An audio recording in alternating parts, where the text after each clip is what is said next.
আসসালামু আলাইকুম সুপ্রিয় শিক্ষার্থী বন্ধুরা। আজকে আমরা তোমাদের এসএসসি যারা আছো তাদের জন্য একটি অধ্যায় পুরোটা একটা ক্লাসে কভার করব। সেটা হচ্ছে তোমাদের পদার্থের অবস্থা ২ নাম্বার চ্যাপ্টারটা, ঠিক আছে? আজকের এই ক্লাসটির মাধ্যমে তুমি এই অধ্যায়ে যা কিছু আছে সব কিছু পারবা। ওকে? তাহলে আজকের এই ক্লাসটি করে যদি তুমি করো তাহলে তোমার এই পদার্থের অবস্থার চ্যাপ্টারটি আর কোথাও থেকে করা লাগবে না। ওকে, তাহলে চলো শুরু করা যাক।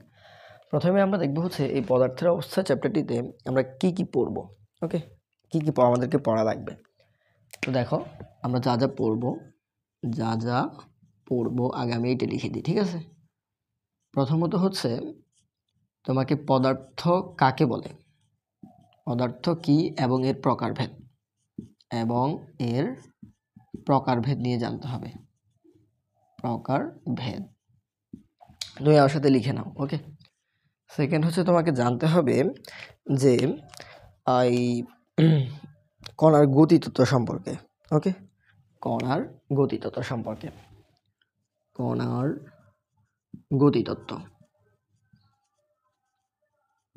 এরপরে জানতে হবে ব্যাপন নিয়ে, ব্যাপন আর নিঃসরণ, ব্যাপন ও নিঃসরণ নিয়ে জানতে হবে। দেন আমরা জানবো পদার্থেতে প্রকারভেদের ভিতরে যে তিনটা অবস্থা থাকবে, তিনটি অবস্থা। এরপরে আমরা এখানে জানবো মোমবাতির জ্বলনে পদার্থের তিনটি অবস্থা, ঠিক আছে? পদার্থের তিনটি অবস্থা মানে মোমবাতির জ্বলনে তুমি আমাদের পদার্থের যে তিনটি অবস্থা, কঠিন, তরল, বায়বীয়, হ্যাঁ, এই তিনটাই তুমি দেখতে পাবা পদার্থের মোমবাতির জ্বলনে, ঠিক আছে? তিনটা অবস্থাই দেখতে পাবা। ওকে, তো আমরা এটাও দেখব। এরপরে আমরা দেখব গলন এবং স্ফুটন আর পাতন ও ঊর্ধ্বপাতন। গলন ও স্ফুটন। এরপরে আর গলন আর স্ফুটনের ভিতরে গলনাঙ্ক স্ফুটনাঙ্ক চলে আসবে। আর অ্যাট লাস্ট আমরা পড়ব পাতন এবং ঊর্ধ্বপাতন, ঠিক আছে? এরপর অ্যাট লাস্ট আমরা আরেকটা জিনিস পড়ব, সেটা লেখচিত্র, ঠিক আছে? আমাদের এই চ্যাপ্টারে কয়েকটা লেখচিত্র আছে, ওই লেখচিত্রগুলো পারলে তুমি কি করবা, এই যে চ্যাপ্টারটা ফুললি কভার করে ফেলতে পারবা। তাহলে দেখো, আজকে আমরা কী কী পড়বো আমি আরেকবার সামারি করে দিই। সেটা পদার্থ কী এবং এর প্রকারভেদ, মানে তিনটা অবস্থা সম্পর্কে জানবো। দেন আমরা পড়বো কণার গতিতত্ত্ব নিয়ে, আর এরপরে ব্যাপন এবং নিঃসরণ, এরপর মোমবাতির জ্বলন। একটা মোমবাতির জ্বালালে তুমি পদার্থের তিনটা অবস্থা দেখতে পাবা। তো ওই মোমবাতির জ্বলনে পদার্থের তিনটা অবস্থা আমরা দেখব। দেন গলন এবং স্ফুটন, পাতন, ঊর্ধ্বপাতন, আর কয়েকটি লেখচিত্র দেখবো এই চ্যাপ্টারের। ওকে, তাহলে এটা আমাদের আজকের চ্যাপ্টারের আলোচ্য বিষয়। ওকে, মাথায় রাখবা। তাহলে এটা আমি মুছে দিই। এবার দেখো, প্রথমেই আসো, পদার্থ কী জিনিস। পদার্থ যে যার ভর আছে, যে জায়গা দখল করে, তাকে মূলত কি বলে, পদার্থ বলে। তাহলে আমি সংক্ষেপে লিখে রাখি যে পদার্থ কি জিনিস। পদার্থ যার ভর আছে, একদম সামান্য পরিমাণ ভর হলেও হবে, একটু হলো ভর আছে, তো এই ভর থাকলেই সে পদার্থ। আর আরেকটা কথা, অবশ্যই সে কী করতে হবে, ভরও থাকতে হবে, সাথে সে জায়গা দখল করবে। যার ভর আছে এবং কি করে, এবং জায়গা দখল করে, জায়গা দখল বলতে কীরকম, মানে তুমি এই যে একটা পদার্থটা যদি রাখো, সে মানে ওই জায়গাটা দখল করবে। আমি এক্সাম্পল দিয়ে দেখাচ্ছি, দাঁড়াও। তাহলে কি হবে, যার ভর আছে এবং জায়গা দখল করে তাকেই কি বলে, তাকেই পদার্থ বলে। ওকে, সেটাই পদার্থ। দেখো, আমি যদি একটা সুন্দর একটা উদাহরণ দিই, দেখো এখানে আমার হাতে একটা ডাস্টার আছে, ঠিক আছে? এই আমার হাতে এতটুকু পরিমাণ জায়গা আছে। ওকে, এখন দেখো, এই জায়গাটাতে যদি আমি কি করি, এই যে এই ডাস্টারটা রাখি, তাহলে কি হলো, এই আমার এই হাতের এই অংশটা এই ডাস্টারটা দখল করে নিল। মানে এই জায়গাটা কি করছে, সে দখল করছে। এবং দেখো, এই ডাস্টারে কিন্তু একটা ভর আছে, তুমি যদি এই ডাস্টারকে ওজন পরিমাপক যন্ত্রে দাও, তখন দেখবে এটার অল্প হলো একটা কি আছে, ভর আছে। হয় 100 গ্রাম নাহলে 50 গ্রাম, কি হবে, একটা ভর তো আছে নাকি। এই ভর আর হচ্ছে যদি সে কী করে কোনো একটা জায়গায় রাখলে সে জায়গা দখল করে তখন ওই পদার্থকে ওই বস্তুকে আমরা কী বলবো পদার্থ বলবো। তাহলে এই যে এই ডাস্টারটাও কি একটা পদার্থ, ঠিক আছে কিনা। তোমার সামনে যে বইটা আছে ওইটা একটা পদার্থ, ঠিক আছে। তুমি যে খাতাটা দিয়ে দেখতেছো ওইটা একটা পদার্থ, তোমার কলমটা একটা পদার্থ, ঠিক আছে। এরকম অহরহ আমাদের আশেপাশে সকল মানে অনেকগুলো জিনিস হচ্ছে পদার্থ, বলতে গেলে সব কিছুই পদার্থ, ঠিক আছে কিনা। তো ওই পদার্থ নিয়ে এখন আমরা আলোচনা করব। তাহলে দেখো এই পদার্থের হচ্ছে কয়েকটা প্রকারভেদ আছে। যেমন এই পদার্থ হচ্ছে নর্মালি 3 প্রকার। কয় প্রকার? পদার্থ 3 প্রকার, মানে হচ্ছে এটাকে আমরা 3 ভাগে ভাগ করতে পারি।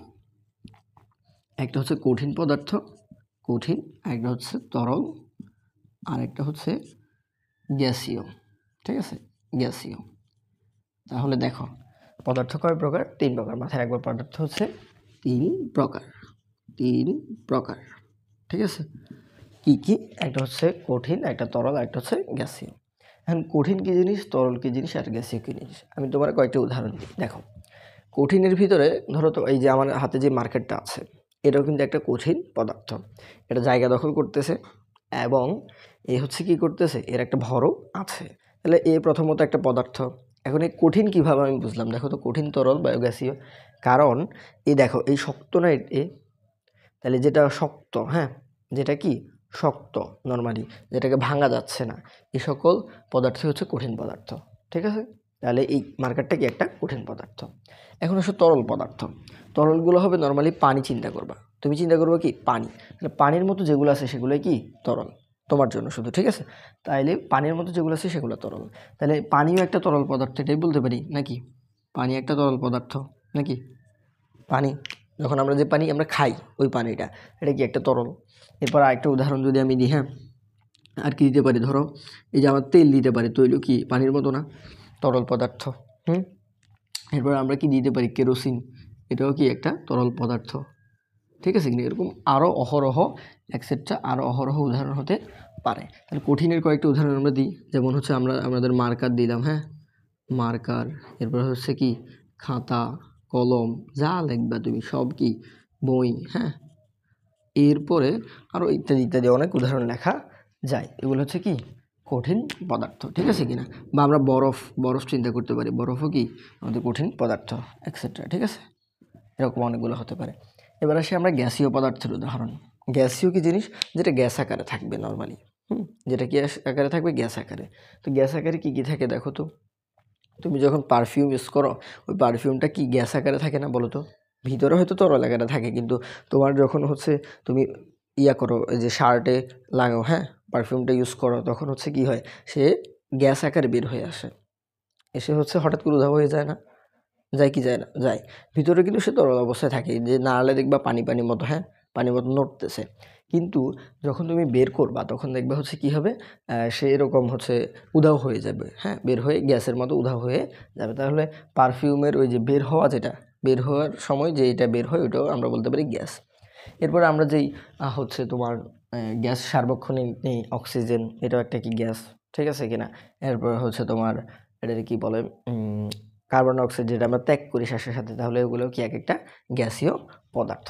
আরও হতে পারে নাইট্রোজেন গ্যাস হতে পারে। তাহলে আমি কয়েকটা লিখি, যে অক্সিজেন গ্যাস O2, এরপর হচ্ছে nitrogen gas, carbon dioxide gas, হ্যাঁ, এগুলো কি এক একটা গ্যাসীয় পদার্থ।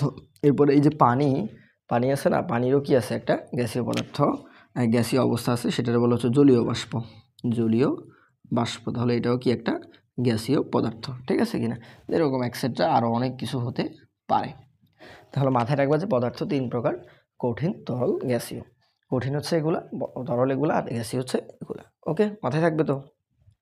আচ্ছা চলো এবার আমরা জানবো হচ্ছে আমাদের পদার্থগুলা নর্মালি কীরকম থাকে, বা হচ্ছে কনভার্ট কীরকম করে, হ্যাঁ, এটার মাধ্যমে আমরা কণার গতিতত্ত্ব দেখবো। ওকে, দেখো তাহলে কঠিন পদার্থ, আগে আমি কঠিন নিয়ে একটু আলোচনা করি। কঠিন পদার্থ, কঠিন পদার্থে কি হয়, তোমার কঠিন পদার্থে নর্মালি কণাগুলা অনেক কাছাকাছি লেগে থাকে। আমি যদি ধরো একটা পদার্থ, ধরো এটা হচ্ছে আমার একটা বই, এটা হচ্ছে আমার একটা বই। এই বইটারে আমি হচ্ছে অসংখ্য কণা মাধ্যমে লিখবো, অসংখ্য কণার মাধ্যমে লিখবো। দেখো এই বইটি কি ক্ষুদ্র ক্ষুদ্র কয়েকটা অনেকগুলো কণা আছে না, লাখ লাখ কণা আছে, হাজার হাজার কোটি কোটি কি আছে কণা, এরকম ক্ষুদ্র ক্ষুদ্র অনেকগুলো কণা এর বইয়ের ভিতরে আছে। অনেকগুলো কণার সমন্বয়ে কি হয়েছে, এই যে বইটা গঠিত হয়েছে নাকি। তাহলে যদি গঠিত হয় তাহলে এই কণাগুলো কীরকম অবস্থায় থাকে যখন বইটা কঠিন অবস্থায় আছে। এই কণাগুলো কীরকম অবস্থায় থাকে, দেখো এইরকম অবস্থায় থাকে। আমরা কীরকম অবস্থায় থাকি এটাই আঁকবো। এই দেখো আমি যদি এরকম করে বড় করে আঁকি, হ্যাঁ, তাহলে জিনিসটা হবে যে দেখো কণাগুলো কীরকম থাকে। এই ছোটো ছোটো কণাগুলো একটু জুম করে আঁকতেছি, হ্যাঁ, জুম করলে বড় দেখা যায় না, এরকম জুম করে বড় করে আঁকতেছি। এই জিনিসগুলো এরকম থাকে, একটার গায়ের সাথে আরেকটা কী হয়, এই কণাগুলো এরকম লেগে লেগে থাকে, হ্যাঁ, এরকম লেগে লেগে থাকে, একদম অনেক লেগে লেগে, মানে একদম কাছাকাছি, একদম কাছাকাছি। কঠিন অবস্থায় কি হয়, এই কণাগুলো এরকম একদম কাছাকাছি অবস্থায় থাকে, ঠিক আছে কিনা, একদম কাছাকাছি। মানে অসংখ্য কণা, এখানে অনেকগুলো কণা তুমি আঁকতে পারো, আমি অল্প কয়েকটা দিয়ে দেখাচ্ছি, ঠিক আছে কিনা। কণা তো আর কম না, দেখো এখানে আমাদের চিত্রে আমরা অল্প কয়েকটা দিয়ে দেখালাম। দেখো মানে এখানে মূল জিনিসটা কি, সেটা হচ্ছে তোমার কণাগুলো একদম কাছাকাছি অবস্থায় থাকে, ঠিক আছে। তাহলে আমরা লিখে ফেলি এখানে কী কী বৈশিষ্ট্য আছে, যে কণাগুলো তাহলে কঠিন অবস্থায়, এটা কোন অবস্থায়, কঠিন অবস্থায় কণাগুলো কী হয়, কণাগুলো খুব কাছাকাছি থাকে, খুব কাছাকাছি থাকে, কাছাকাছি থাকে। এরপর আমরা কি দেখতেছি, যে কণাগুলো দেখো যদি কাছাকাছি থাকে তাইলে তাদের মধ্যে যে আকর্ষণটা, হ্যাঁ, আন্তঃআণবিক যে আকর্ষণটা, এই আকর্ষণ বলটা কী হবে বলো তো, বেশি হবে নাকি। কাছাকাছি যখন থাকবে তখন কি হবে, তাদের আন্তঃআণবিক আকর্ষণও তো বেশি হবে, তাই না। তাহলে আমরা এখান থেকে লিখতে পারি যে কণাগুলোর কণাগুলোর কণাগুলো দূরে দূরে গেলে, দেখো তুমি নর্মালি তুমি আর আমি যদি কাছাকাছি বসে থাকে কি হবে, তাহলে আমাদের ফ্রেন্ডশিপ ভালো হবে নাকি, ঠিক আছে, আমাদের টিচার স্টুডেন্ট ফ্রেন্ডশিপ ভালো হবে। আর যদি হচ্ছে তুমি তুমি আমি হচ্ছে এখানে, তুমি হচ্ছে বরিশাল, হ্যাঁ, আমি হচ্ছে নোয়াখালী, তুমি হচ্ছে বরিশাল, তাহলে কি হবে, আমাদের ফ্রেন্ডশিপ ওইরকম হবে, হবে না। তাহলে দেখো যত কাছাকাছি থাকবে তত বন্ধন স্ট্রং হবে, বা হচ্ছে কণাগুলোর যে আন্তঃআণবিক শক্তি, গতিশক্তি যেটা, বা হচ্ছে আন্তরিক বন্ধন যেটাই বলি, ওটা কী হবে, স্ট্রং হবে। আর যদি দূরে দূরে থাকে তাহলে কী হবে, সেটা আরও দুর্বল হবে, উইক হবে, তাই না। তাহলে এখান থেকে লিখতে পারি যে কণাগুলোর আন্তঃআণবিক বন্ধন বা শক্তি, আন্তঃআণবিক শক্তি কী হবে, বন্ধন হচ্ছে তোমার এই যে বেশি থাকবে, হ্যাঁ, বেশি থাকবে। এখান থেকে আমরা এই জিনিসটা লিখতে পারি, ওকে। তাহলে এইটাই মূলত হচ্ছে কণার গতিতত্ত্ব, বুঝছো কিনা। কণার গতিতত্ত্ব মানে হচ্ছে কণাগুলো কোন অবস্থায় থাকে, তাই কঠিন পদার্থ হচ্ছে কণাগুলো এরকম লেগে লেগে থাকে। এরপরে এবার যদি আমরা তরল পদার্থ দেখি, ধরো দেখো তরল, এখানে আমি তরল লিখি, হ্যাঁ, তরল পদার্থ। তরল পদার্থের ক্ষেত্রে নর্মালি তরল হিসেবে ধরো আমি পানি নিলাম, কি নিলাম, পানি নিলাম। এই যে আমি এখানে একটা গ্লাস আঁকলাম, একটা গ্লাস আঁকলাম, এই গ্লাসে হচ্ছে কি নিলাম, এক গ্লাস পানি নিলাম, ওকে। এখন আমরা দেখব যে এই যে পানির ভিতরে, এই পানির ভিতরে তো কী আছে, অসংখ্য কণা আছে না। এই পানির কণাগুলো কী অবস্থায় থাকে, এই যে দেখো এগুলো হচ্ছে ধরো পানির কণা, অনেকগুলো কণা, হ্যাঁ, অনেকগুলো কি কণা আছে এখানে। এই কণাগুলোর হচ্ছে আমরা জুম করে এখানে আঁকবো, ঠিক আছে।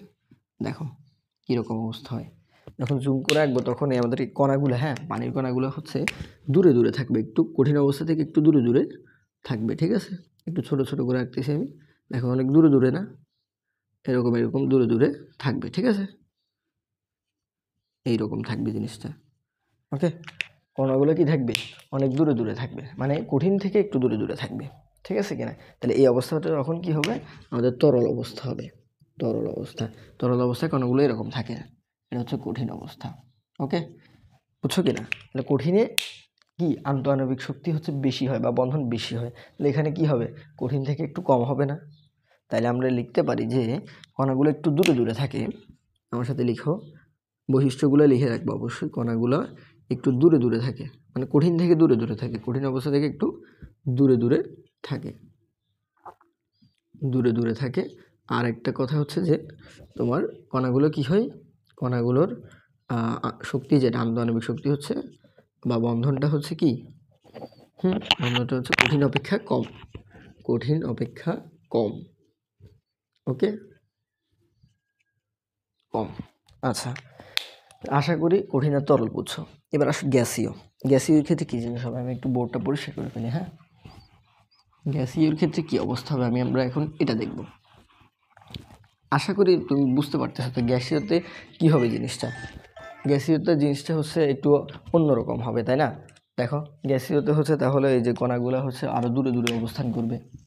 আমি যদি এরকম আঁকি যে গ্যাসীয়তে, হ্যাঁ, গ্যাসীয় অবস্থায় এই যে আমাদের কণাগুলো যেগুলো থাকবে নর্মালি এগুলো একটা যদি এখানে থাকে আরেকটা থাকবে এখানে, আরেকটা এখানে, আরেকটা এখানে, ধরো অনেক দূরে দূরে থাকবে। হ্যাঁ, অনেক দূরে দূরে, এখান দ্বারা আমি বোঝাচ্ছি যে অনেক দূরে দূরে থাকবে।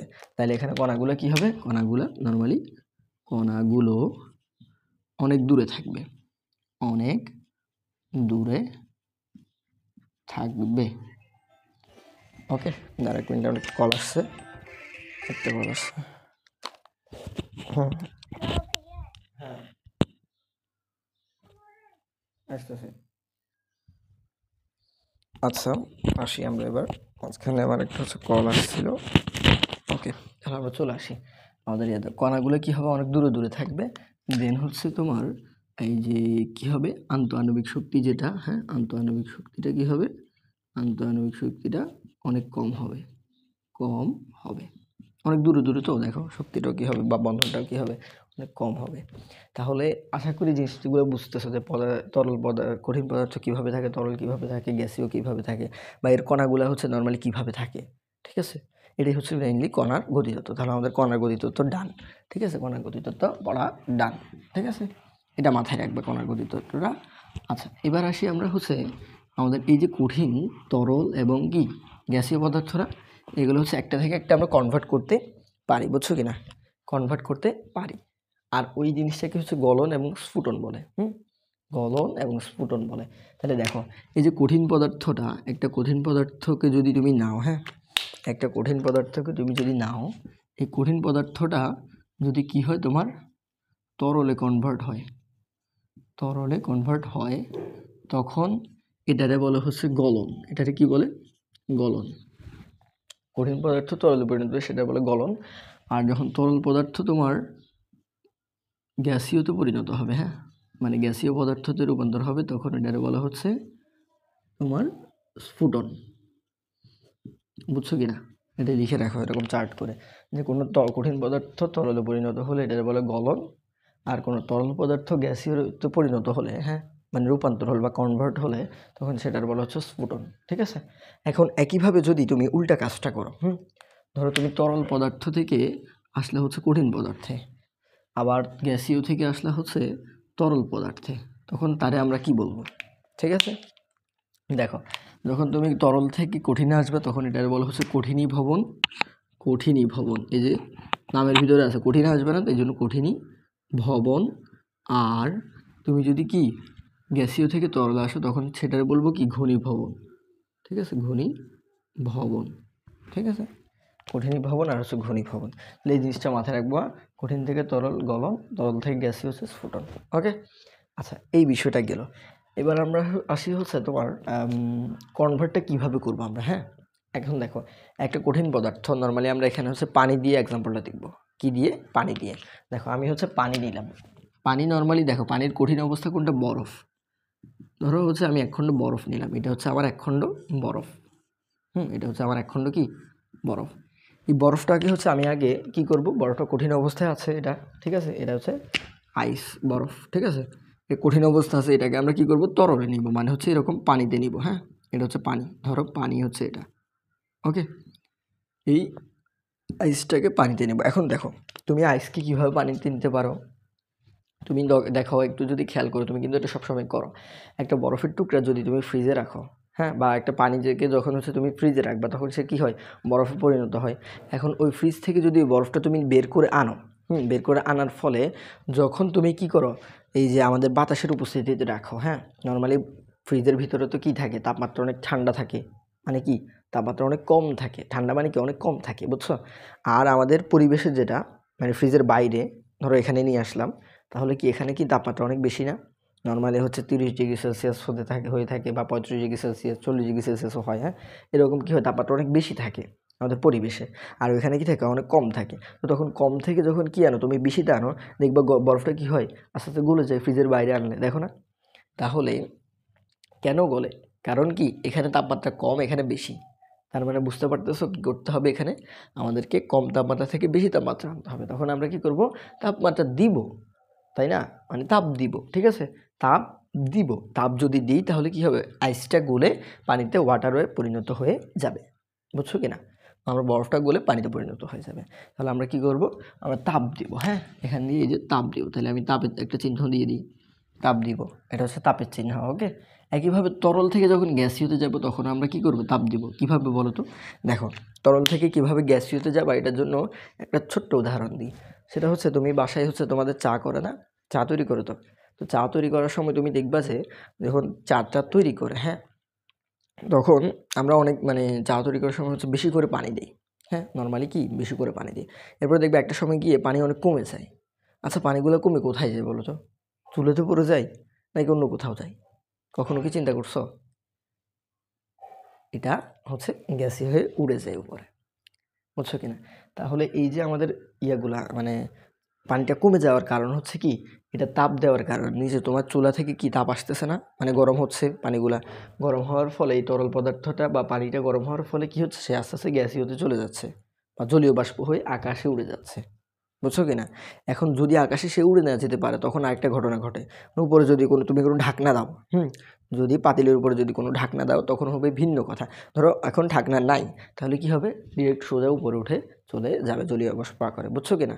আচ্ছা, তাইলে এটা হচ্ছে কি, তাহলে আমাদের তাপ দিতে হবে। আমরা যদি আইস থেকে পানিতে আসতে চাই তাহলে কি করতে হবে, আমাদের তাপ দিতে হবে, বুঝছো কিনা?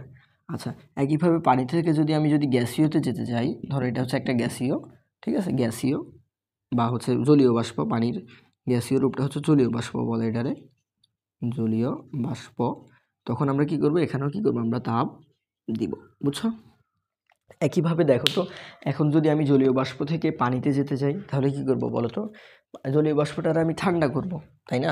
ঠান্ডা করলে কি হবে, তোমার এটা পানিতে রূপান্তর হবে। কিভাবে বলো তো? তুমি দেখবা যখন একটা ঢাকনা থাকে, ওই যে চায়ের উদাহরণটাই আবার যাই, তখন চায়ের উপরে কি থাকে, এরকম, দেখো আমি চিত্রটা আঁকি, এরকম এটা হচ্ছে পাতিলটা, এই পাতিলের উপর একটা কি আছে, ঢাকনা আছে, ঠিক আছে, ঢাকনা আছে। তো পানি তো এগুলা নাকি, এটা হচ্ছে আমাদের পানি। তো পানিগুলা যখন কি হয় দেখো, পানিগুলা যখন গরম হয়, নিচে দিয়ে তুমি আগুন দিচ্ছ, ঠিক আছে কিনা, এগুলো হচ্ছে আগুন, ধরো আগুন দিচ্ছ, ওকে, তখন কি হয়, পানিগুলো গরম হয়, হ্যাঁ, গরম হয়, পানির কণাগুলো হচ্ছে কি হয়, অনেক গরম হয়, হয়ে হচ্ছে কি হয়, উপরের দিকে ওঠে, এই তরলের এগুলো উপরে ওঠে। এখন দেখো, এই ঢাকনাটার কারণে সে কি উপরে যেতে পারতেছে বলো তো? এই কণাগুলা, জলীয় বাষ্পর যে কণাগুলা, তাপের ফলে কি হয়েছে, সে তরল থেকে পানি থেকে জলীয় বাষ্প হয়ে গেছে না?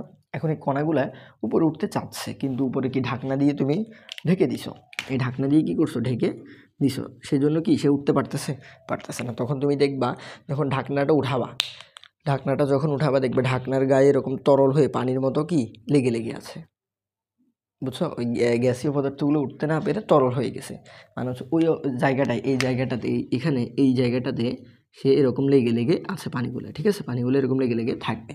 কেন? কারণ এখানে আসি সে ঠান্ডা হয়ে যাবে, এখানে তো গরম ছিল অনেক তাপমাত্রা, তো এখানে আসি সে কী হবে, ঠান্ডা হবে, ঠান্ডা হওয়ার ফলে সে আবার ওই যে গ্যাসীয় থেকে তরল হয়ে যাবে। তার মানে বুঝতেছো, মানে ঘনীভবন প্রক্রিয়াটা হবে। তাহলে যদি আমরা জলীয় বাষ্প থেকে পানিতে আবার যেতে চাই রিটার্ন, তাহলে আমরা তাপ দিব না, তখন আমরা কী করব, ঠান্ডা করব। এইভাবে পানি থেকে যদি আইসে যেতে চাই তখনও কী করব, ঠান্ডা করব। এটা তো সহজ উদাহরণ। দেখো তুমি এক গ্লাস পানিকে, হ্যাঁ, এক গ্লাস পানিকে যদি ফ্রিজে রেখে দাও ঠান্ডা পরিবেশে, তাহলে কী হবে, সেটা এই পানিটা বরফে রূপান্তর হবে না? তার মানে কী করতেছো, তুমি ঠান্ডা করতেছো। ঠান্ডা মানে কি, তাপমাত্রা কমানো। মাথায় রাখবা, ঠান্ডা মানে কি, তাপমাত্রা, ঠান্ডা মানে হচ্ছে তাপমাত্রা কমাবো, ঠিক আছে, কমানো, ঠিক আছে। আমরা অনেক তাপমাত্রা কমাই ফেলে তখন কি হবে, এটা আইসে পরিণত হয়ে যাবে। ওকে, তাহলে এই বিষয়টা আশা করি ক্লিয়ার, ঠিক আছে। আচ্ছা, এবার আরেকটা জিনিস এখানে জানতে হবে ছোট্ট করে, সেটা হচ্ছে যখন তুমি কঠিন থেকে তরলে যাচ্ছ, হ্যাঁ, এই যে গলন করছো না, তো গলনে যে তাপমাত্রাটা দিছো, এই তাপমাত্রাটার হচ্ছে একটা নাম আছে। ধরো তুমি এখানে 25°C তাপমাত্রা দিলা, কথার কথা, ধরো এখানে 25°C তাপমাত্রা দিলা, তাইলে তখন এই তাপমাত্রাটার বলা হচ্ছে কি তোমার, সরি, যখন এই যে এই তাপমাত্রাটা, হ্যাঁ, কঠিন থেকে তরলে যাবে, তখন এটা হচ্ছে আমরা দিই 0°C তাপমাত্রা, মানে 0°C তাপমাত্রায় তোমার হচ্ছে নর্মালি কঠিন থেকে তরলে পরিণত হয়। তখন এই 0°C তাপমাত্রা বলা হচ্ছে গলনাঙ্ক, পানির জন্য গলনাঙ্ক, ঠিক আছে, পানির জন্য কি গলনাঙ্ক, এটা হচ্ছে পানির জন্য, পানি মানে এখানে ধরো বরফ আছে, হ্যাঁ, বরফ, এই বরফ থেকে তুমি পানিতে যাচ্ছ, ঠিক আছে, পানিতে যাচ্ছ, তাহলে বরফ থেকে পানিতে যেতে হলে এই 0°C তাপমাত্রা লাগবে, কত, 0°C। এই 0°C তাপমাত্রা বলা হচ্ছে গলনাঙ্ক, বুঝছো কি না? আর একইভাবে পানি থেকে যখন তুমি হচ্ছে কি যাবা, এই যে গ্যাসীয়তে যাবা, তখন এখানে একটা তাপমাত্রা দেওয়া লাগবে, সেটা হচ্ছে 100°C। সেলসিয়াস, মাথায় রাখবে এগুলা। তাহলে এটার বলা হচ্ছে স্ফুটনাঙ্ক। কিসের স্ফুটনাঙ্ক? পানির স্ফুটনাঙ্ক। এটা শুধু পানির জন্য, ঠিক আছে, পানির জন্য মাথায় রাখবে। পানির গলনাঙ্ক কত? 0 ডিগ্রি সেলসিয়াস, স্ফুটনাঙ্ক হচ্ছে 100 ডিগ্রি সেলসিয়াস। মাথায় রাখবে। আমি একটু নোট করে লিখে দিই এই জায়গাটাতে, নোট করে কি লিখে দিই যে পানির গলনাঙ্ক, পানির কী হবে? গলনাঙ্ক। পানির গলনাঙ্ক হচ্ছে কত? গলনাঙ্ক হচ্ছে 0 ডিগ্রি সেলসিয়াস। আর পানির স্ফুটনাঙ্ক হবে কত? 100 ডিগ্রি সেলসিয়াস। শুধুমাত্র এটা পানির জন্য, আবারও বলতেছি, অন্য কোনো পদার্থের জন্য না, কিন্তু পানির জন্য। প্রত্যেকটা পদার্থের এরকম আলাদা আলাদা হচ্ছে, যেগুলো 3টা অবস্থায় দেখাই, তাদের আলাদা আলাদা গলনাঙ্ক এবং স্ফুটনাঙ্ক আছে। বুঝছো কি না? আচ্ছা, আশা করি এতটুকু ক্লিয়ার হয়েছো। আশা করি এতটুকু ক্লিয়ার হয়েছ। এবার আসো হচ্ছে আমাদের ব্যাপন আর হচ্ছে নিঃসরণ আমরা যাব, ঠিক আছে? তাহলে আমরা গলন আর স্ফুটন জিনিসটা বুঝছি নাকি? গলন আর হচ্ছে স্ফুটন জিনিসটা আমরা বুঝেছি। এবার আমরা কোথায় যাব বলো তো? এবার আমরা ব্যাপন আর হচ্ছে কি নিঃসরণে যাব। ব্যাপন আর হচ্ছে নিঃসরণে যাব, ঠিক আছে? ব্যাপন আর নিঃসরণে যাব। ওকে, আচ্ছা ঠিক আছে।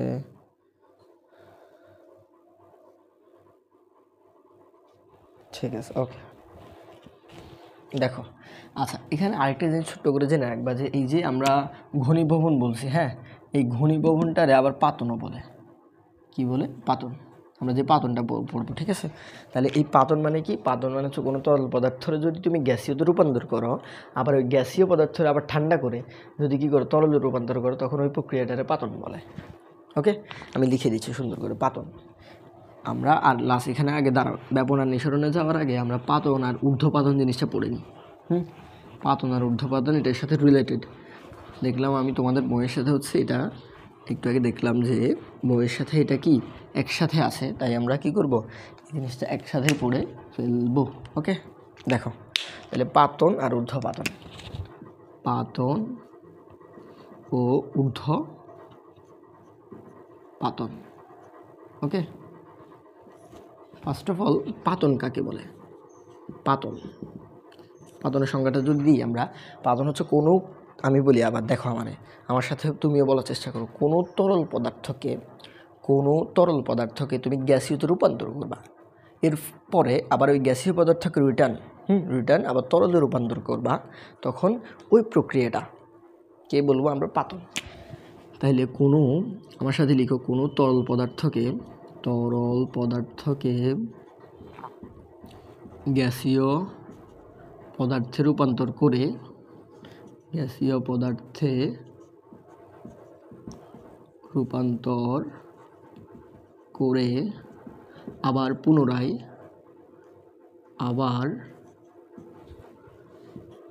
পুনরায় গ্যাসীয় পদার্থকে ঠান্ডা করে তরলে রূপান্তরের মানে কনভার্টের যে প্রক্রিয়াটা, রূপান্তরের প্রক্রিয়াকে কি বলে? পাতন বলে। ঠিক আছে, পাতন বলে। মানে হচ্ছে জিনিসটা আমি যদি চিত্রের মাধ্যমে দেখাই, দেখো এটা হচ্ছে একটা তরল পদার্থ, এটা হচ্ছে কি তরল পদার্থ, এটাতে তুমি কি করবা? গ্যাসীয়তে নিবা। গ্যাসীয়তে নিবা। এই গ্যাসীয়তে নেওয়ার পরে, গ্যাসীয়তে নিছো না, নেওয়ার পরে তুমি হচ্ছে এই গ্যাসীয়রে আবার হচ্ছে কি করবা? তরলে কনভার্ট করবে, এইদিকে আসবা, তখন এই প্রক্রিয়াটাকে আমরা বলবো হচ্ছে পাতন প্রক্রিয়া। বুঝছো? এই প্রক্রিয়াটা কী বলবো? তখন আমরা পাতন প্রক্রিয়া বলবো। মানে তরলে গ্যাসীয়, আবার গ্যাসীয় থেকে তরল, এই দুইটা প্রক্রিয়া হয়েছে না, এটা একসাথে বলা হচ্ছে পাতন। ওকে, আচ্ছা, মানে তোমার স্ফুটন, এটা তো নর্মালি স্ফুটন আর হচ্ছে ঘনীভবন, এই দুটোটা একসাথে পাতন বলে। বুঝছো কি না? স্ফুটন আর হচ্ছে কি ঘনীভবন, মানে স্ফুটন আর কি ঘনীভবন। এই তরল থেকে গ্যাসীয় এটা ছিল কি আমাদের স্ফুটন না? বলো তো, স্ফুটন প্রক্রিয়া। স্ফুটনটা আবার আরেকটা আমার বলে, তোমাদের বইতে দিয়েছে হচ্ছে বাষ্পীভবন। বাষ্পীভবন, এটা মাথায় রাখবা। বইয়ে আসলে আবার অনেকগুলো দিয়ে দেয়, তাহলে আবার অনেক হচ্ছে কী করে বইয়ে গিয়ে ধরে, মানে হচ্ছে আচমকা চমকে যায় যে ভাই আপনি বলেন স্ফুটন, এখানে দিচ্ছে বাষ্পীভবন, এটা আবার কী জিনিস, তাই এই জন্য এটা বলে দিচ্ছি, ঠিক আছে। এই যে এটারে স্ফুটন আবার বাষ্পীভবনও বলে।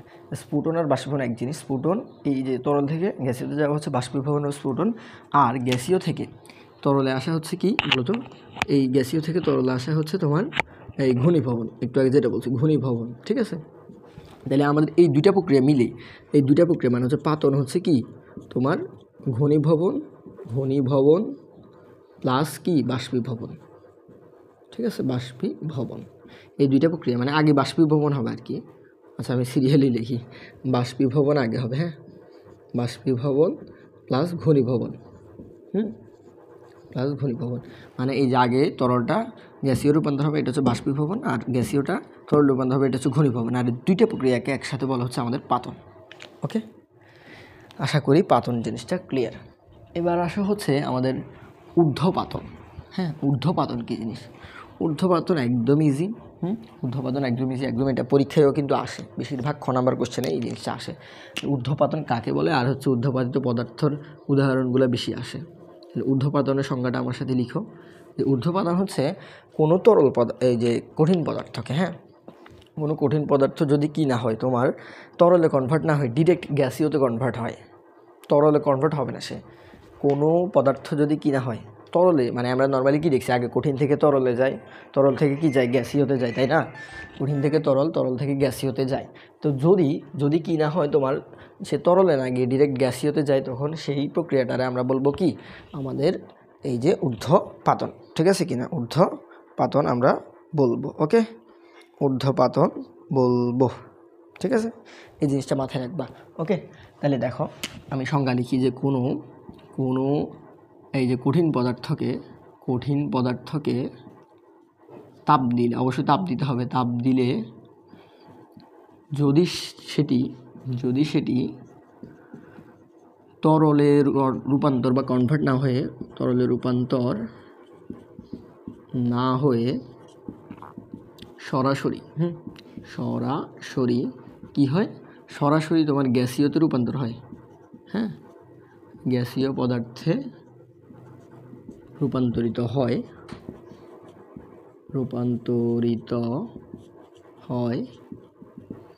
তখন তাকে কি বলে? তখন তাকে ঊর্ধ্বপাতন, মানে এই প্রক্রিয়াটারে কি বলে? তখন ঊর্ধ্বপাতন বলে। ওকে, আর যে পদার্থগুলা এই প্রক্রিয়াটা দেখায় তাদেরকে কি বলে? ঊর্ধ্বপাতিত পদার্থ বলে। কি বলে? ঊর্ধ্বপাতিত পদার্থ বলে। তো বলে যারা হচ্ছে নর্মালি কি হয় এই প্রক্রিয়াটা দেখায় তাদেরকে ঊর্ধ্বপাতিত পদার্থ বলে। এখন মনে রাখবো ঊর্ধ্বপাতিত পদার্থের কয়েকটা উদাহরণ, যেমন এই যে অ্যালুমিনিয়াম, এই তোমাদের বইতে একটা আছে, দাঁড়াও এক মিনিট, অ্যালুমিনিয়াম ট্রাইক্লোরাইড, হ্যাঁ, AlCl3, অ্যালুমিনিয়াম ক্লোরাইড, ঠিক আছে, এটার নাম কি? Aluminium chloride. এটা কি একটা ঊর্ধ্বপাতিত পদার্থ। এটা বেশিরভাগ আসে তোমাদের যে একটা অ্যালুমিনিয়াম ক্লোরাইড একটি ঊর্ধ্বপাতিত পদার্থ, এটা ব্যাখ্যা করো, বুঝছো কিনা? তখন তুমি কি করবা, এই বক্সটা বা চার্টটা আঁকবা যে অ্যালুমিনিয়াম ক্লোরাইড কঠিন অবস্থা থেকে কি হয়, এই যে কঠিন অবস্থা থেকে ডিরেক্ট কি হয়, গ্যাসীয়তে যায়, ডিরেক্ট গ্যাসীয়তে যায়, মানে হচ্ছে সে মাঝখানে কি যায় না, তরল পদার্থে যায় না, এই যে কঠিন থেকে ডিরেক্ট কি গ্যাসীয়তে, মাঝখানে কী করতে হবে, তোমার তাপ দিতে হবে। যদি তুমি তাপ দাও তাহলে কী হবে, সে সরাসরি কঠিন থেকে গ্যাসীয় পদার্থে চলে যাবে। আর এই প্রক্রিয়াটার বলে ঊর্ধ্বপাতন, আর এই পদার্থ যেটা এই প্রক্রিয়াটা দেখাবে তার বলে ঊর্ধ্বপাতিত পদার্থ। তার মানে অ্যালুমিনিয়াম ক্লোরাইড হচ্ছে কি একটা ঊর্ধ্বপাতিত পদার্থ। ওকে, তোমাদের এখানে উদাহরণ দিছে, এরপর আরও আছে, যেমন নিষাদল, অ্যামোনিয়াম ক্লোরাইড, কয়েকটা ঊর্ধ্বপাতিত পদার্থের উদাহরণ লিখে নাও। উদাহরণ যেমন অ্যামোনিয়াম ক্লোরাইড মানে হচ্ছে নিষাদল। ওকে, তোমাদের বইতে কয়েকটা উদাহরণ দিছে।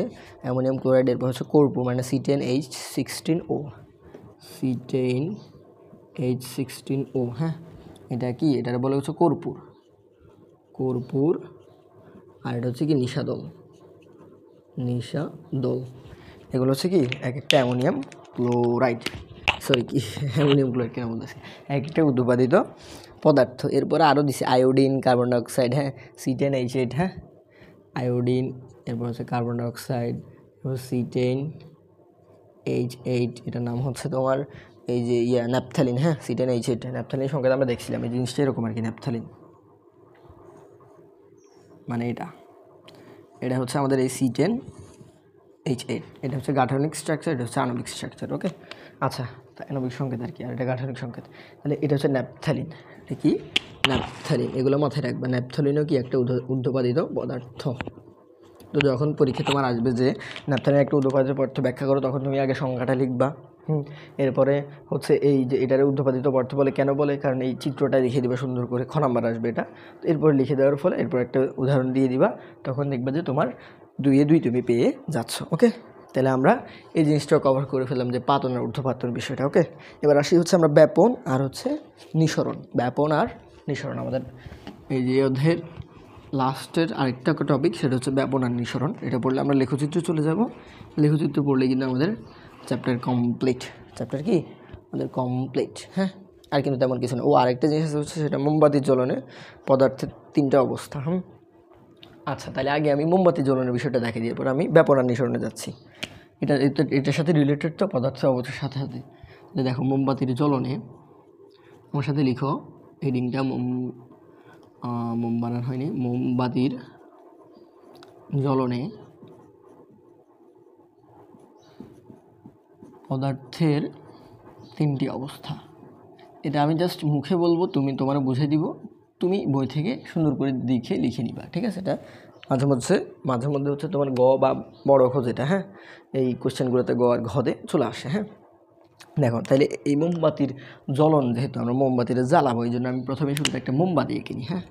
এটা ধরো হচ্ছে আমার একটা মোমবাতি, আমি তো চিত্র ভালো পারি না, বুঝছো কিনা, আঁকার চেষ্টা করতেছি তোমাদের জন্য।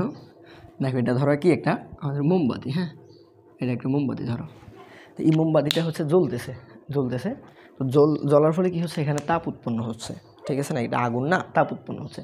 তাপ উৎপন্ন হওয়ার ফলে কি হয়, দেখো তো, একটা মোমবাতি যদি তুমি বাসায় জ্বালাও, তখন দেখবা যে মোমবাতিটা কি আস্তে আস্তে গলে না, গলে। এই গলার প্রক্রিয়াটার বলা হচ্ছে গলন। মানে কি, মোমবাতিটা নর্মালি কি আছে, কঠিন অবস্থায় আছে, তাই না।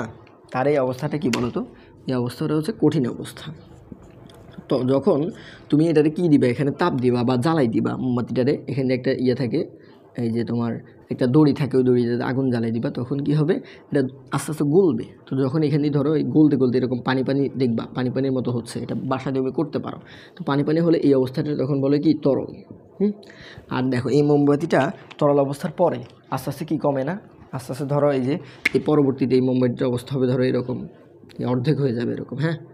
জিনিসটা এই যে ছিল এতটুকু ছিল, কিন্তু এই অর্ধেক হয়ে যাবে, মানে এই জিনিসটা চলে যাবে, এই জিনিসটা কী হবে, চলে যাবে, এরকম অর্ধেক হয়ে যাবে না, এরকম জ্বলতে, তাই না, আগুন তো থাকবে, জ্বলতে কি এত বড় ছিল, হয়ে যাবে এতটুকু, তাই না। তো এই বাকি এতটুকু কই গেল, এটা বাষ্প আকারে উড়ে গেছে, বুঝছো কিনা, বাষ্প আকারে কী হয়েছে, উড়ে চলে গেছে। তার মানে এই জায়গাটাতে আমরা কি দেখছি, এই জায়গাতে এই জিনিসটা কি বাষ্প আকারে উড়ে চলে গেছে, এটা হচ্ছে বাষ্প বা গ্যাসীয় অবস্থা। তাহলে দেখো, মোমবাতির আমরা 3টা অবস্থা দেখছি। এখানে কঠিন নর্মালি যখন থাকে তখন কঠিন অবস্থা, এরপরে জ্বললে আস্তে আস্তে পানি হয়, ওইটা হচ্ছে তরল অবস্থা, এরপরে দেন হচ্ছে গ্যাসীয় অবস্থা হয়। এরপর মোমবাতিতে কিন্তু আরেকটা জিনিসও দেখা যায়, বুঝছো কিনা, এই তরলটা দেখবা যখন তুমি হাত দিয়ে একটু নিবা, তখন এটা আবার শুকাই যাবে। তার মানে কি, এখানে আবার তোমার ওই যে ঘনীভবন প্রক্রিয়াটা হয়, বুঝছো, ঘনীভবন, এটা হচ্ছে কঠিনীভবন, মানে তরল পদার্থ কি হয়, আবার তোমার শক্ত হয়ে যায়। এই তরলটা যদি তুমি এখানে নাও, ঠিক আছে, একটু যদি পানি যদি নাও, এরপরে দেখবে এরকম একটু শক্ত একটা চাক হয়ে গেছে, শক্ত কী হয়েছে, একটা চাক হয়ে গেছে, তখন কি হবে, এটার আমরা কি বলবো, এই প্রক্রিয়াটার আমরা বলবো তখন আমাদের কঠিনীভবন, হ্যাঁ। মানে মোমবাতি জ্বলনে কিন্তু আমরা কঠিনীভবন দেখতে পাই, মানে তরল পদার্থ কি হয়, ওই যে একটু আগে দেখালাম কঠিনে কনভার্ট হয়, এটা হচ্ছে কি আমাদের কঠিনীভবন। ওকে, তাহলে মোমবাতি জ্বলনে এই 3টা অবস্থা টোটালি দেখা যায়। এটা তুমি সুন্দর করে চিত্রটা আঁকবা, আঁকা হচ্ছে কী করবে, আস্তে আস্তে ধীরে ধীরে ব্যাখ্যা করে দিবা। এটা সুন্দর করে বইতে লেখা আছে, তোমরা তোমাদের বই থেকে সুন্দর করে জিনিসটা লিখে পরীক্ষা আসলে লিখে দিবা, বুঝছো কিনা। আমার দায়িত্ব ছিল বুঝাই দেওয়া। এটা কত পেজ আছে আমি যদি একটু বলে দিই, তোমাদের বইতে এটা এই মোমবাতি জ্বলনের বিষয়টা হচ্ছে তোমাদের এই 25 পেজ আছে, যে মোমবাতি জ্বলন এবং পদার্থের 3টা অবস্থা, 25 নাম্বার পেজে, হ্যাঁ। যারা হচ্ছে নিউ এডিশন হয়তো একটু এদিক সেদিক হতে পারে, 25 নাম্বার পেজ আমার এখানে যে বইটা আছে এটা এখানে দেওয়া আছে, ওইটা একদম সুন্দর করে লিখে দিছে ওরা, ওই লেখাগুলো পড়লেই তুমি আমি যা বলছি এখানের সাথে মিল পাবা। ওকে, এবার আসো লাস্ট টপিক আমাদের ব্যাপন এবং নিঃসরণ। ব্যাপন ও নিঃসরণ। দেন হচ্ছে আমরা লেখচিত্র দেখবো এরপরে। ওকে, ব্যাপন আর নিঃসরণ। এখন আসো, ব্যাপন কী জিনিস, নিঃসরণ কী জিনিস, আমার সাথে সুন্দর করে লিখাও তুমি।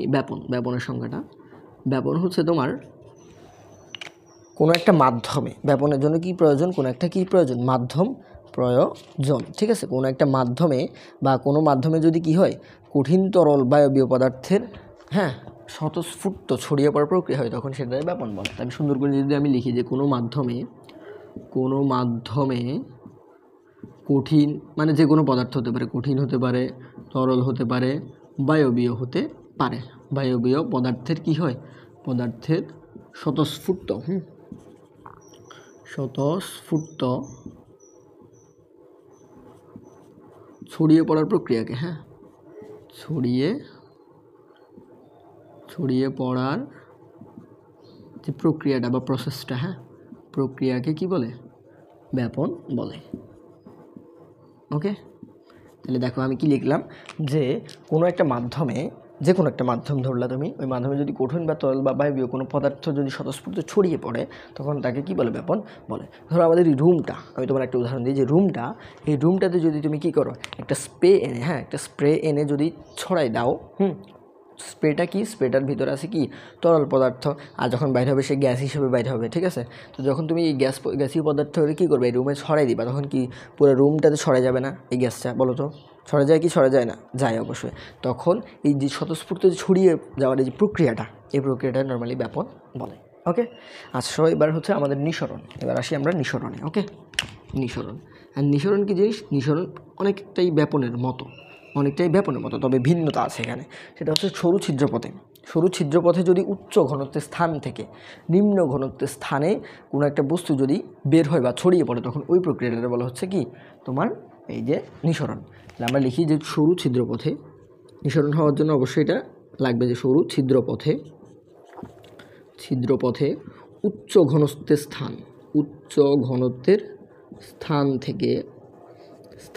থেকে কোনো পদার্থ যদি কি হয়, নিম্ন ঘনত্বের স্থানে বেরিয়ে আসে, ঘনত্বের এখানে ছড়িয়ে পড়বে না, বেরিয়ে আসবে, ঘনত্বের স্থানে বেরিয়ে আসলে তখন তাকে আমরা কি বলবো, তখন তাকে আমরা নিঃসরণ বলবো। বুঝছো কিনা? তাহলে সরু ছিদ্রপথে মানে হচ্ছে, ধরো তুমি একটা ওই পারফিউমের ঘটনাতে যাও, পারফিউমটা কি একটা ছোট্ট ছিদ্র দিয়ে বের হয় না, ওই ছিদ্রপথে যদি কী হয়, উচ্চ ঘনত্বে, দেখো যখন পারফিউমটা ভিতরে থাকে তখন অনেক ঘনত্বের ভিতরে থাকে। বুঝছো কিনা? তোমরা হয়তো জানো না, যখন এই যে আমাদের গ্যাস সিলিন্ডার আছে না, এই গ্যাস সিলিন্ডারের গ্যাসগুলো কিন্তু এই যে অনেক 12 কেজি গ্যাস এমনি ঢুকাই একটা ছোট্ট একটা বোতলে, এই 12 কেজি গ্যাস কিন্তু অনেক চাপ দিয়ে, অনেক চাপ প্রয়োগ করে, এখানে অনেক চাপ দিয়ে ঘনত্ব বাড়ায়, চাপ দিয়ে কী হয়, ঘনত্ব বাড়ায়, ফলে কি হয়, তোমার উচ্চ ঘনত্বের স্থান হয় ওখানে। তো উচ্চ ঘনত্বের স্থান থেকে যখন আমাদের এই পরিবেশ আসে, পরিবেশটা কি নিম্ন ঘনত্বের না, একদম খোলামেলা, তাই না? এটা হচ্ছে নিম্ন ঘনত্বের স্থানে যখন কি হয়, গ্যাসটা বা হচ্ছে তোমার পারফিউমটা ছড়িয়ে যায়, ছড়িয়ে বা হচ্ছে বের হয়ে আসে, তখন বের হওয়ার প্রক্রিয়াটার উপর হচ্ছে নিঃসরণ। নিঃসরণের ব্যাপন কিন্তু সেম না, এটা মাথায় রাখবা, মাসের মধ্যে ব্যাপন আর নিঃসরণের পার্থক্য আসে। যদি পার্থক্য আসে তাহলে তুমি কী দিবা বলো তো? আমি এখানে মুখে বলে দিচ্ছি, দেখো যে ব্যাপন মানে হচ্ছে কি, কোনো একটা মাধ্যমে হবে জিনিসটা, ঠিক আছে, মাধ্যমে তরল গ্যাসীয় পদার্থ স্বতঃস্ফূর্ত ছড়িয়ে যাও। প্রথমে তুমি সংজ্ঞা দিবা, ব্যাপনের সংজ্ঞা দিবা, নিঃসরণের সংজ্ঞা দিবা, পার্থক্য, ঠিক আছে। এরপর বলবা যে নিঃসরণের জন্য সরু ছিদ্রপথ প্রয়োজন, কিন্তু ব্যাপনের জন্য সরু ছিদ্রপথ প্রয়োজন নাই। এরপর বলবা যে নিঃসরণ কী হয়, উচ্চ ঘনত্বের স্থান থেকে নিম্ন ঘনত্বের স্থানে হয়। আর বলবা যে ব্যাপনের জন্য কি, উচ্চ ঘনত্ব বা নিম্ন ঘনত্ব এইসব জিনিসের কী হয় না, কোনো প্রয়োজন হয় না। ওকে, তাহলে এই 3টা পার্থক্য হয়ে গেছে না, তোমার 2 মার্কের জন্য আসবে 3টা পার্থক্য, এনাফ। ওকে, সংজ্ঞা দিবা প্রথমে, এই পার্থক্যগুলো দিয়ে দিবে। ওকে, আশা করি এই জিনিসটা ক্লিয়ার, ব্যাপন আর নিঃসরণ। এবার আসলে ব্যাপন থেকে একটা কোশ্চেন আসে, ব্যাপন থেকে সবসময় তোমাদের একটা কোশ্চেন আসে, সেটা হচ্ছে, আমি কোশ্চেনটা দেখাই যে জিনিসটা এরকম, যদি এটা একটা ধরো হচ্ছে 5 হয়, তখন এই জায়গাটাই যদি হয় আমাদের, এই যে তুমি যদি একটা তুলা, তুলাটা হবে হাইড্রোক্লোরিক অ্যাসিড মিশ্রিত হচ্ছে কি হয়, একটা তুলা এখানে ঢুকাও, এই ছিদ্রটাতে ধরো কি একটা তুলা ঢুকালা, আর একইভাবে এই পাশেও একটা তুলা দিলা, সেটা হচ্ছে অ্যামোনিয়াম হাইড্রোক্সাইডের ঠিক আছে, এটা একটা তুলা, এটা হচ্ছে কি অ্যামোনিয়াম হাইড্রোক্সাইড যে তরল, এটা মানে ভিজায়ে এই তুলাটা হচ্ছে এখানে লাগালা, আর এখানে হাইড্রোক্লোরিক অ্যাসিডের ভিতরে ভিজায়ে এখানে এটা লাগালা, এই তুলাটা দুইটা তুলা লাগালা। দুইটা তুলা থেকে কি হবে, দুইটা গ্যাস বের হবে। এই অ্যামোনিয়াম হাইড্রোক্সাইড থেকে বের হবে NH3 মানে অ্যামোনিয়া গ্যাস, আর এখানে হ্যাঁ এটা গ্যাস অবশ্যই, কি এটা গ্যাস দিয়ে দিলাম মানে গ্যাস, আর এখানে হাইড্রোক্লোরিক থেকে বের হবে কি তোমার হাইড্রোক্লোরিক গ্যাস। ঠিক আছে, তো প্রশ্ন আসে যে এই দুইটা গ্যাসের ভিতরে কে সব থেকে বেশি দূরত্ব অতিক্রম করবে, মানে কার আগে কে, ধরো দুইটা গ্যাসের প্রতিযোগিতা লাগাইছে, হ্যাঁ এ আগে আসবে নাকি এদিকে আগে আসবে, কে আগে যাবে, এটা কোশ্চেন আসে। আর একটা কোশ্চেন আসে হচ্ছে কোন জায়গায় এরা মিলিত হবে, বা এই দুইটা মিলিত হয়ে একটা জায়গায় কী হবে, একটা পয়েন্টে সাদা ধোঁয়া উৎপন্ন করবে। একটা পয়েন্টে ধরো কি এখান দিয়ে সাদা ধোঁয়া উৎপন্ন করবে, এই সাদা ধোঁয়াটা কোন জায়গায় উৎপন্ন করবে, এই জিনিসটা হতে পারে এখানে, হতে পারে এখানে, এখানে যে কোনো জায়গায় হতে পারে। ওকে, কোন জায়গায় উৎপন্ন করবে এই জিনিসটা আসে, এই দুইটা কোশ্চেন আসে, এই দুইটা কোশ্চেনে আমি দেখাই দিব। ওকে, দেখো প্রথমে হাইড্রোক্লোরিক গ্যাস এবং অ্যামোনিয়া গ্যাসের যে বিষয়টা, এক্ষেত্রে কি হয় তোমার কে আগে আসবে, এটা মাথায় রাখবা যে এটা ব্যাপন হারের উপর নির্ভর করে, মানে যার ব্যাপন হার বা হচ্ছে ব্যাপন বেশি, হ্যাঁ ব্যাপন হার বেশি সে তত দ্রুত আসবে, বুঝছো। যদি অ্যামোনিয়া গ্যাসের ব্যাপন বেশি হয় তাহলে এ আগে আসবে, আর যদি হাইড্রোক্লোরিক গ্যাসের ব্যাপন বেশি হয় বা ব্যাপন হার বেশি হয় তখন সে আগে আসবে। তাহলে মাথায় রাখবা এটা কি ব্যাপন হারের উপর ডিপেন্ডেন্ট, ব্যাপন হার। ওকে, ব্যাপন হার। এখন ব্যাপন হার আমরা কীভাবে বের করবো বলো তো, ব্যাপন হারটা আমরা চিনতে পারি হচ্ছে আমাদের আণবিক ভর দিয়ে। আণবিক ভর তো আশা করি তোমরা হচ্ছে জানছো, ঠিক আছে কিনা, যদি নাও জেনে থাকো আমি দেখাই দিব। আণবিক ভর বিষয়টা হচ্ছে এখানে অ্যামোনিয়ার আমরা আণবিক ভর বের করব, এখানে হাইড্রোক্লোরিক গ্যাসের আণবিক ভর বের করব। যার আণবিক ভর কম হবে সে তার ব্যাপন হার বেশি হবে, এই কথাটা মাথায় রাখবা, আমি লিখে দিচ্ছি এটা মাথায় রাখবা যে যার আণবিক ভর কম হবে তার ব্যাপন হার কী হবে, ব্যাপন হার মানে ব্যস্তানুপাতিক আর কি, ব্যাপন হার বেশি হবে। একইভাবে যার আণবিক ভর কি বেশি হবে তার ব্যাপন হার কী হবে, কম হবে, তখন মানে বেশি হলে কম, কম হলে বেশি, বুঝছো কিনা। আচ্ছা, তাহলে আমরা এখান থেকে আণবিক ভর বের করলে কিন্তু অ্যান্সারটা পেয়ে যাচ্ছি, ঠিক আছে কিনা। আর যার ব্যাপন হার বেশি হবে সেই তো আগে আসবে, তাই না, ঠিক আছে। তাইলে দেখো হাইড্রোক্লোরিক অ্যাসিডের আণবিক ভর যদি আমরা বের করি, হাইড্রোক্লোরিক অ্যাসিডের আণবিক ভর হচ্ছে এটা ভর দিয়ে বের করতে হয়। তোমাদের পর্যায় সারণী যদি তোমরা দেখো, এই যে আমরা হাতে সেখানে পর্যায় সারণী একটা আছে, ঠিক আছে। হাইড্রোক্লোরিক এই দেখো হাইড্রোজেনের যদি তুমি কি দেখো পর্যায় সারণীতে দেখো, তখন দেখবে এই যে হাইড্রোজেন আছে না মৌলটা, হ্যাঁ এই হাইড্রোজেন মৌলটার ভর হচ্ছে 1, ঠিক আছে, হাইড্রোজেনের ভর কি 1। এরপরে হচ্ছে তোমার আর গেছে ক্লোরিন, ঠিক আছে, ক্লোরিন এই পাশটাতে নেই, দাঁড়াও 1 মিনিট। এই যে ক্লোরিনটা যদি আমি নিই, এই যে ক্লোরিনের ভর কত বলো তো 35 এই যে এখান দিয়ে, হ্যাঁ এখান দিয়ে মানে 35.5 না, দেখছো 35.5। তার মানে আমরা এখানে কিন্তু আমাদের পটাশিয়ামের ভরগুলো আছে, এগুলো মুখস্থ রাখতে হবে তোমার, বুঝছো নি।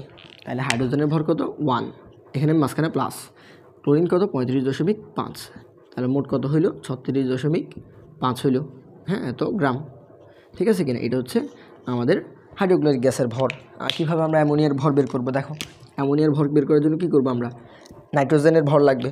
নাইট্রোজেনের ভর কত বলো তো, এই দেখো নাইট্রোজেনের ভর কত, নাইট্রোজেনের ভর হচ্ছে তোমার আমি যদি দেখাই এই যে 14, কত 14, নাইট্রোজেনের ভর হচ্ছে 14, তাহলে 14 হবে প্রথমে, এরপর প্লাস, তো যতগুলো 69 গুণ হয়ে যাবে। হাইড্রোজেনের কত 1 না, 1-এর সাথে 3 গুণ হয়ে যাবে, এভাবে বের করে, বুঝছো কি, আণবিক ভর এভাবে বের করে। যদিও এই জিনিসটা না পারো সমস্যা নেই, এটা তুমি পর্যায় সারণী যখন চ্যাপ্টারটা পড়বা তখন পেয়ে যাবে, বুঝছো কিনা, পরের চ্যাপ্টারটাতে।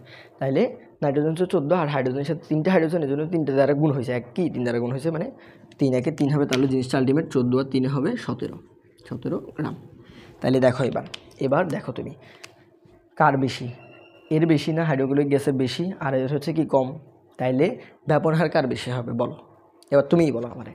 যার ভর কম তার ব্যাপন হার বেশি, আমরা লিখছি না, তার মানে অ্যামোনিয়ার ভর হচ্ছে কি হাইড্রোক্লোরিক থেকে কম, এটা এটা কম, আর এটা হচ্ছে কি বেশি ভর বেশি, তাহলে এর কি হবে ব্যাপন হার বেশি হবে। এর ভর কম তার মানে কি ব্যাপন হার বেশি, বুঝতেছো কি না তুমি বলো তো। আর এর কি হবে ভর বেশি, তাহলে কি হবে ব্যাপন হার কম। তাহলে এবার আমার বলো যে এখানে কোন গ্যাসটা আগে পৌঁছাবে, মানে কোন গ্যাসটা এদিকে আগে পৌঁছাবে, বুঝছো কিনা, এইদিকে আগে পৌঁছাবে না এইদিকে আগে পৌঁছাবে, মানে কোন গ্যাসটা তাড়াতাড়ি যাবে। অবশ্যই কি অ্যামোনিয়া গ্যাসটা আমাদের এদিকে তাড়াতাড়ি যাবে, বুঝছো কিনা। এই যে অ্যামোনিয়া গ্যাসটা NH3, এটা কি হবে আগে যাবে। ওকে, এই ম্যাথটা মাঝে মাঝে আসে যে অ্যামোনিয়া গ্যাস আগে যাওয়ার কারণটা ব্যাখ্যা করতে বলতে হয়, বুঝছো কিনা? ধরো অনুশীলনীতে এরকম একটা ম্যাথ আছে যে অ্যামোনিয়া গ্যাস কেন আগে গেছে এটা ব্যাখ্যা করতে বলে, তখন তুমি এভাবে আণবিক ভর দিয়ে আর কথাটা লিখবা, হয়ে যাবে, চিত্রটা এঁকে দিবা পারলে। ওকে, আশা করি এই জিনিসটা ক্লিয়ার। ওকে, এবার আসো একই জিনিস যদি তোমার বলে, হ্যাঁ, যদি তোমার বলে যে যে কত দূরত্বে সাদা ধোঁয়া উৎপন্ন করবে, হ্যাঁ, এখানে হচ্ছে হাইড্রোক্লোরিক, কত দূরত্বে এইটা হচ্ছে কি করবে, হাইড্রোক্লোরিক তোমার হচ্ছে সরি কত দূরত্বে এরা হচ্ছে সাদা ধোঁয়া উৎপন্ন করবে। তো ধরো এখানে একটা জিনিস দিয়ে দিবে, সেটা হচ্ছে এই যে দণ্ডটা, এই দণ্ডটার দৈর্ঘ্য ধরো 10 মিটার, এটা দিয়ে দিল। এটা তোমাদের দিয়ে দিবে, তখন দিয়ে দিলে তোমার কাজ কি, তখন কাজ হচ্ছে তোমার, আমি ধরে নিব এই জায়গাটাতে ধরো ধোঁয়া উৎপন্ন হচ্ছে, আমি জানি না কোন জায়গায়, ধরো এই জায়গায় কী হবে, ধোঁয়া উৎপন্ন হবে, এই জায়গায় ধোঁয়াটা কী হবে, উৎপন্ন হবে। তখন এই ধোঁয়াটা দেখো, আমি ধরে নিব যে হাইড্রোক্লোরিক গ্যাস থেকে x মিটার দূরে, কত x মিটার দূরে কী হবে, ধোঁয়াটা উৎপন্ন হবে। তাহলে দেখো যদি হাইড্রোক্লোরিক থেকে x মিটার দূরে হয়, তাহলে অ্যামোনিয়াম হাইড্রোক্সাইড থেকে কত, মানে অ্যামোনিয়া গ্যাস থেকে কত দূরে হবে, এতটুকু কত হবে, পুরাটা 10, এ এক্স নিয়ে গেছে, তাহলে এতটুকু কত হবে, অবশ্যই 10 - x। এই বিষয়টা আশা করি জানো নাকি? দেখো এতটুকু এক্স নিছে, হ্যাঁ, এতটুকু আমি ধরলাম এক্স, এতটুকু এক্স হলে পুরোটা হচ্ছে 10, পুরোটা 10 মিটার, এতটুকু এক্স মিটার হলে এতটুকু কত হবে, 10 থেকে এক্সট্রা বাদ দিয়ে দিলে এতটুকু আমি পাবো না, পুরোটা থেকে এই এক্সট্রা বাদ দিয়ে দিলে আমি 10 - x মানে এতটুকু পেয়ে যাবো, এতটুকু হচ্ছে 10 - x। ওকে, আচ্ছা, এবার আসো, এবার আমরা এখানে একটা সূত্র জানবো, সেটা হচ্ছে আমাদের যে ব্যাপনের হার, হ্যাঁ, যে ব্যাপনের হার, এটার আয়তনটা হচ্ছে তোমার এই যে তোমার আণবিক ভরের বর্গমূলের ব্যস্তানুপাতিক, মানে হচ্ছে সূত্রটা এরকম যে ভি সমানুপাতিক 1/√m, ঠিক আছে, 1/√m, যেখানে m হচ্ছে কি আণবিক ভর, আর এই ভিটা হচ্ছে কি এই গ্যাসটার আয়তন, গ্যাসের আয়তন বা অতিক্রান্ত আয়তন না, দূরত্বটা অতিক্রান্ত, গ্যাসের আয়তন লিখে দিই, ঠিক আছে, বা গ্যাস কতটুকু আয়তন অতিক্রম করছে, এইখানে একটা আয়তন আছে না, এই আয়তনটাই। ওকে, আচ্ছা, বা বস্তুটা, হ্যাঁ, গ্যাসটা অতিক্রান্ত আয়তন। ওকে, এই জিনিসটা মাথায় রাখবে, তাহলে ভি সমানুপাতিক 1/√m। এই জিনিসটাকে আমি চাইলে, যেহেতু দুইটা গ্যাস আছে, হ্যাঁ, এই জন্য আমি V1 আর V2 দিয়ে এভাবে লিখতে পারি, V1/V2 equals to √m1 m1/m2, √m2, m1/m2 না, m2/m1। কীভাবে লিখছি বলো তো, এই জিনিসটা হচ্ছে সমানুপাতিক আর ব্যস্তানুপাতিকের জিনিসপাতি। দেখো এই ভি নিচে আসে না, নিচে থাকলে বুঝবা হচ্ছে ব্যস্তানুপাতিক আছে, ব্যস্তানুপাতিক মানে এখানে যদি তুমি 1 দাও, এখানে দিবা 2, এখানে 2 দিলে এখানে 1 দিবা, বুঝছো নি? এরকম কোনাকুনি থাকলে ব্যস্তানুপাতিক, আর এরকম থাকলে, যদি এরকম থাকতো, ধরো জিনিসটা ভি সমানুপাতিক কি এই যে √m, এটা হয়তো সমানুপাতিক, তো এটা তো পসিবল না, বুঝছো কিনা, এটা পসিবল না। তাহলে এটা হচ্ছে সমানুপাতিক, এটা হচ্ছে ব্যস্তানুপাতিক, ঠিক আছে কিনা? তো সমানুপাতিক হলে 1 থাকলে উপরে 1, এখানে 1 থাকলে এখানে 1 হবে যখন সমানুপাতিক, আর ব্যস্তানুপাতিক হলে এখানে 1 এখানে 2, বুঝছো কিনা? এটা যদি বুঝে থাকো আলহামদুলিল্লাহ, না বুঝে থাকলে এটার জন্য আমি আলাদা একটা সমানুপাতিক ব্যস্তানুপাতিক একটা ভিডিও দিব, তখন তুমি দেখে নিও। ওকে, আশা করি বুঝছো। তবুও এখানে 1 থাকলে এখানে 2 হবে, আর এখানে 2 থাকলে এখানে 1, বুঝছো নি? আচ্ছা, এবার দেখো এই সূত্রটা দিয়ে আমরা কাজ করব, হ্যাঁ, কে আগে পৌঁছাবে বা কত দূরত্বে এটা মিলিত হবে, এটাই বের করবো নাকি, কত দূরত্বে এরা মিলিত হবে। তাহলে এর জন্য আমি দেখো এই সূত্রটা দিয়ে দেখো, তাহলে V1 মানে হচ্ছে ভি অফ, এবার 1 রে আমি ধরলাম অ্যামোনিয়া গ্যাস, হ্যাঁ, আমার অ্যামোনিয়া গ্যাস, আর ভি এই যে 2 রে ধরলাম আমি হচ্ছে হাইড্রোক্লোরিক গ্যাস, ঠিক আছে, হাইড্রোক্লোরিক গ্যাস ইকুয়ালস টু আমার কী হবে, তাহলে √, এখানে m2 মানে কি, m2 মানে V2 মানে হচ্ছে ভি অফ, এখানে হাইড্রোক্লোরিক, সেখানে কোনাকুনি লিখবো ভি অফ, তাহলে m অফ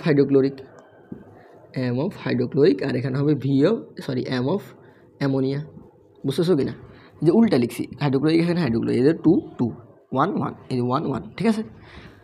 ওকে, এবার দেখো ভি অফ অ্যামোনিয়া কত, ভি অফ অ্যামোনিয়া আয়তন সমান হচ্ছে ক্ষেত্রফল গুণ দৈর্ঘ্য, এটা জানো তো, ক্ষেত্রফল গুণ দৈর্ঘ্য মানে হচ্ছে আয়তন, ঠিক আছে, দৈর্ঘ্য গুণ প্রস্থ গুণ উচ্চতা আর কি, তো দৈর্ঘ্য প্রস্থ মানে হচ্ছে কি ক্ষেত্রফল গুণ কি উচ্চতা, বা এলটা আমরা উচ্চতা বলতেছি, তো বা অতিক্রান্ত দূরত্বটা, এটা সমান হবে কি আয়তন, তাহলে এ গুণ এল লিখতে পারি, এ গুণ এল অফ অ্যামোনিয়া।